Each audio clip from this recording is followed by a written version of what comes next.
Meanwhile, world leaders are also very closely watching as Poland faced this suspected Russian drone incursion this week. President Trump announced this morning that he is ready to impose major sanctions on Russia when all NATO members get on board. We have retired U.S. Air Force Lieutenant General Mark Wetherington with us right now. Sir, thank you. Our gratitude to you for your time this morning. A pretty significant announcement here from the president who posted on Truth Social regarding sanctions. But what he says is, I am ready to do major sanctions on Russia when all NATO nations have agreed and started to do the same thing when all NATO nations stop buying oil from Russia. Your thoughts on how he is calling out NATO in this moment? Well, Molly, thanks for having me. And I think this is a very significant moment for NATO. It's clear that more needs to be done to shore up the defense, and many of the nations have been moving that direction. We've seen very, very positive progress from the Secretary General, Mark Rutte, as well as from the Supreme Allied Commander, and we've seen NATO nations stepping up to the plate to try to make a difference. But still, much more must be done to counter Russian activity, such as this very reckless and deliberate incursion into Polish airspace. Which brings us to our next topic here. How swiftly NATO nations did respond to this drone incursion. They showed that they were ready. So it's interesting how it's being addressed, though. The President Trump, said the incursion this week could have been a mistake. However, the conservative president in Poland has been very clear, relatively new to office, but posting on social media that this was nothing more than an attempt to test our capabilities and response. Your thoughts on how intentional this was?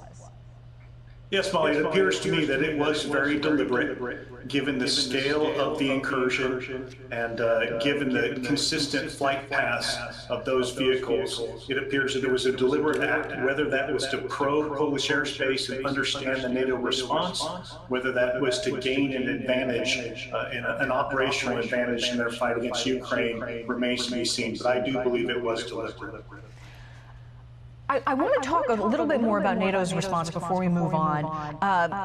Since the negotiations began, with Putin traveling to Alaska just very, very recently, the attacks on Ukraine have also grown tremendously, and the deaths and the attacks not only on the local people as well as infrastructure.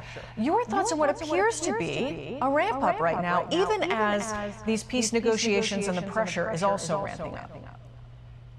Well, it's been very clear since 2014 that Putin and the Russian Federation does not respect Ukraine as a sovereign, independent nation.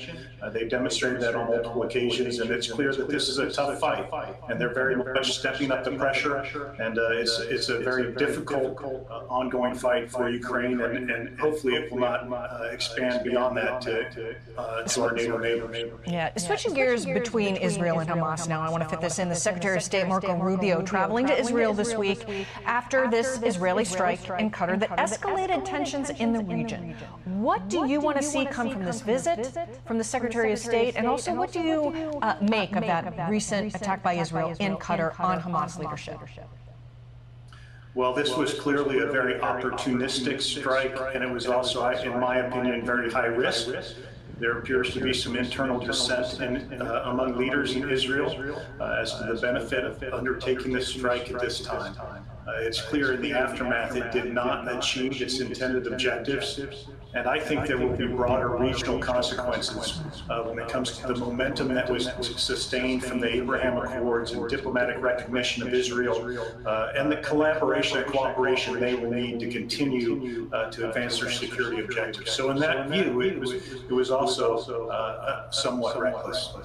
Yeah. All eyes on Marco Rubio's visit this week could be very significant. We're always watching these developments. Thank you, Lieutenant General Mark Wetherington. We greatly appreciate it.